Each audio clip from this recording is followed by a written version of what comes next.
كانت حكمة والدي تقول: قد تختلف وجوهنا من شخص إلى آخر في اللون والحجم والعيون، لكننا وجه واحد في عيون ابن صهيون. يا أيها البطل، في وجه من ترفع سلاحك؟ في وجه عدو استباح الأرض واستباحك؟ أم في وجه من جراحه هي نفس جراحك؟ في وجه من ترفع سلاحك؟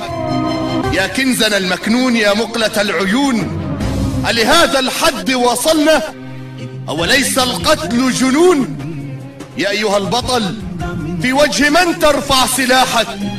هل نسينا أن دم المسلم على المسلم حرام؟ هل نسينا أن المسلم عند المسلم لا يضان؟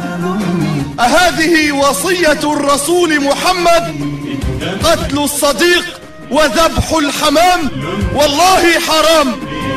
أفيقوا، استيقظوا، قوموا يا نيام، أنتم تذبحون بعضكم وغيركم في أحضان العهر ينام. على من ترفعون السلاح؟ على الصابرين، على الجائعين، على الصامدين المرابطين، أم على من شردنا وضيعنا منذ سنين؟ على من ترفعون السلاح؟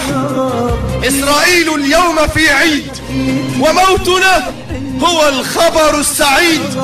ما دام ييتم فينا الوليد ونذبح من الوريد إلى الوريد، سامحنا يا جريح، راح الذي من أجله جرح. شيء من الخجل، شيء من الخجل، أم أنكم ما عدتم تخجلون؟